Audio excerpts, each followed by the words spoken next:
Esse ambiente, como já existiu vida, ele tem matéria orgânica que veio da decomposição das espécies. E essas espécies pioneiras, elas também vão morrendo e elas também vão se decompondo. Elas vão sofrendo a decomposição e aí os nutrientes dela vão para o solo. Com mais nutrientes no solo e essa capacidade de reter água, outras espécies conseguem se estabelecer ali.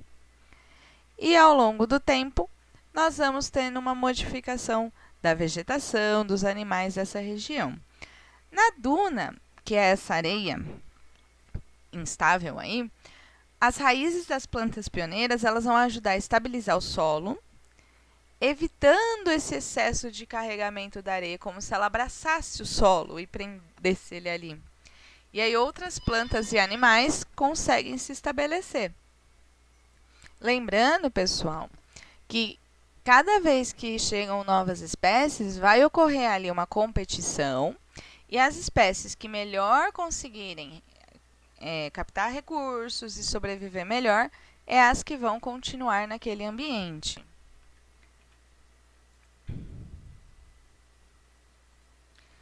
Aqui alguns exemplos de sucessão secundária acontecendo. Então, um terreno baldio. Se a pessoa abandonar esse terreno, você vai ver que ao longo do tempo ele vai estabelecendo ali novas espécies vegetais, né? E as gramíneas que chegam. As sucessivas gerações de plantas e animais que nascem, morrem, se decompõem, tornam o solo cada vez mais rico. Pessoal, vamos imaginar como se fosse uma reciclagem. É realmente uma reciclagem da matéria. Então, as pecinhas que compõem, por exemplo,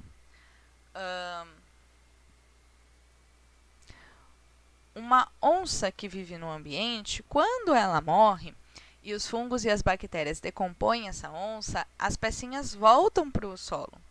Na forma de sais minerais, nós vamos ter um solo rico em nutrientes e os seres que estão ali, as plantas vão poder captar esses sais minerais, vão poder utilizá-lo, incorporá-lo lá na fotossíntese. E aí ela foi, sei lá, para um tomateiro. E aí o tomate foi comido por um ser humano. E agora as pecinhas que um dia formaram a onça, depois formaram os tomates, agora estão nos seres humanos. Então existe uma reciclagem. E essa decomposição, que facilita essa reciclagem, ela torna o solo mais rico em nutrientes e matéria orgânica e permite que novas espécies consigam sobreviver ali. Quanto complexo vai ser o ambiente? Depende. Depende de quanto tempo faz que ele começou a ser colonizado, quais são as condições climáticas do local, quais são as espécies presentes ali. E cada estágio, essa estrutura vai se modificando. E as condições climáticas, elas criam como se fosse um microclima em que novas espécies alteram esse ambiente, permitindo a chegada de novas. Ao longo do tempo, se a gente olhar de fora, ao longo do tempo, a biodiversidade aumenta, a biomassa, que é a massa dos seres vivos ali, e a estabilidade da comunidade também aumenta. E esse processo estabelece uma comunidade biológica relativamente estável. Queremos dizer que depois de um tempo, os seres que estão ali, eles estão adaptados às condições do local. Gente, não é de propósito, ele não se adaptou de propósito. O que aconteceu foram que chegaram várias espécies, as que foram selecionadas pelo ambiente como mais adaptadas são as que sobreviveram, ou seja, as que conseguiram nutrientes, as que conseguiram se estabelecer naquele clima, elas acabaram ficando ali e sobrevivendo. Então, elas estão adaptadas àquele clima, àquele ambiente, àqueles alimentos que estão ali. E aí se estabelecem novas relações nesse local. E a gente tem o ambiente estável. Essa comunidade, no estágio final da sucessão, em que a biodiversidade, a biomassa e as condições microclimáticas tendem a ser estáveis ao longo do tempo, é uma comunidade clímax. Então, quando a gente olha para um ambiente e fala, nossa, olha que floresta perfeita, os animais que estão ali, eles se dão bem com esse alimento, com esse clima, olha, tá tudo certinho. Na verdade, aquilo é uma comunidade clímax, resultado de todo esse processo de sucessão. E isso tende a se manter mais ou menos estável, a menos que algo aconteça, né? Que tenha uma outra catástrofe natural, que tenha o ser humano tacando fogo e alterando essa estabilidade. E aí aqui uma imagem de uma comunidade clímax, se a gente não alterá-la de propósito, né, Amazônia, onde a gente tem grandes espécies vegetais, grandes espécies animais que convivem ali muito bem, um ambiente relativamente equilibrado. Nesse processo, a gente passou por comunidades intermediárias, né? Antes da primária e da final, da clímax, nós temos as comunidades intermediárias. E aí tem um termo para se referir a elas, que é o termo de uma comunidade série, ou estágio seral da sucessão. Então, as diferenças. Qual a diferença lá daquele ambiente do começo para o ambiente final, comunidade clímax? No começo, a gente tinha a comunidade pioneira, a gente tinha a primeira comunidade que se instalou no ambiente, geralmente pequenininha, de crescimento rápido, que exigia poucas características para sobreviver, não permanecendo muito tempo, exemplo, musgos e líquens. Na comunidade já estável, nós temos como a última comunidade que se instalou, geralmente de grande tamanho, um crescimento lento, espécies que exigem mais condições específicas para sobreviverem, permanecem muito tempo, exemplo, árvores grandes como castanheiro e carvalho. E aí, pessoal, eu queria só discutir 2 pontos importantes com vocês. O primeiro é que nessas comunidades se estabelecem relações alimentares, que são as cadeias alimentares, em que um ser vivo se alimenta de outro. E que essas cadeias, elas se conectam, formando teias. Então, aqui nós temos várias cadeias, lembrando que todas elas começam por seres fotossintetizantes, e as setinhas que indicam serve de alimento para. Então, a árvore serve de alimento para a zebra, que serve de alimento para a onça. A árvore também serve de alimento para o inseto herbívoro, que serve de alimento para o lagarto, que serve de alimento para o gavião, e assim por diante. Lembrando que qualquer um desses seres que morrerem, os decompositores vão desmontá-lo, reciclando os nutrientes no ambiente. E esse ambiente está estável, porque se a árvore seca, o inseto que pegava o alimento da árvore pode pegar ainda o alimento da verdura. E pode nascer uma nova árvore. O problema é que o ambiente ele tem um tempo para se recuperar de algo que aconteça, para que mantenha essa estabilidade. Mas o ser humano tem uma mania incrível de querer acelerar esse processo de destruição do ambiente mais do que o ambiente dá conta de recuperar. Então, vamos supor que o ser humano chega aqui e ele acaba com a árvore, com a verdura e com a gramínea. Por quê? Ele acabou com isso porque ele desmatou o ambiente. Olha quantos seres vivos vão ficar sem alimento e que passam a buscar esse alimento em outros lugares, migrando para outros lugares, muitos morrem. Então, uma alteração humana nesse ambiente, ela altera muitas outras espécies. Quando parece que o ser humano tirou só a planta, na verdade ele alterou um monte de espécies.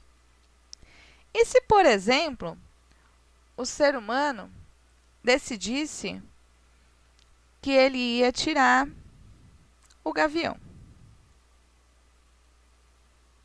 Pensar somente nessa cadeia alimentar aqui, ó, gramínea, inseto, lagarto e gavião. Vamos supor que o ser humano decida acabar com o gavião. Eu diminuí a população de gaviões, então não tem quem coma o lagarto.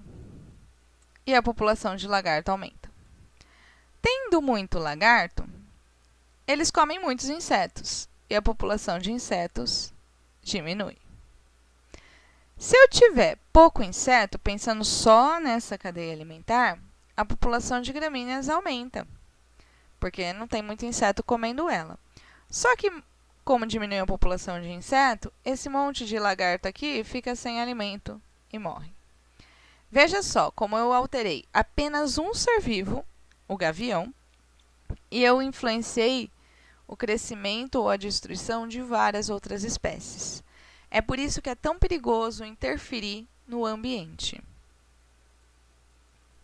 E por fim, o outro ponto que eu queria discutir com vocês era a relação de fotossíntese e respiração celular que ocorre nesses ambientes.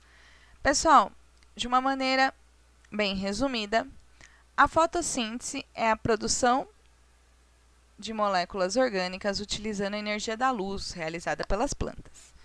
Para isso, ela vai utilizar gás carbônico e água, que na presença da luz e dos pigmentos fotossintéticos produz glicose, matéria orgânica, água e oxigênio.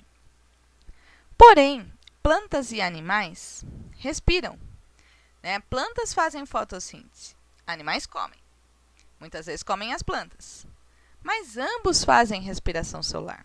Planta respira e animal respira. O que é a respiração celular? A respiração celular é um processo que vai acontecer dentro da sua célula, dentro de uma estrutura chamada mitocôndria, e é quando a glicose, lá do alimento, ou da fotossíntese, na presença do oxigênio, vai nos produzir energia, gás carbônico e água. Eu quero que vocês observem, pessoal, que esses processos, eles têm estruturas contrárias. Enquanto a fotossíntese usa o gás carbônico e a água, a respiração produz. E quando a respiração consome a glicose e o oxigênio, a fotossíntese produz. Então, o que nós temos? Nós temos essa pergunta aqui que veiculou muito nas redes sociais e na mídia. A Amazônia, um ambiente clímax, que a gente falou, estável, ela é o pulmão do mundo? O que se pensou no passado? Se pensou que como a Amazônia tinha muitas plantas, ela fazia muita fotossíntese, produzindo o oxigênio que a gente respira. E ela foi designada como pulmão do mundo.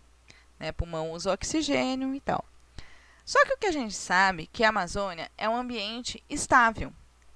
E que realmente tem muitas plantas fazendo fotossíntese e produzindo oxigênio.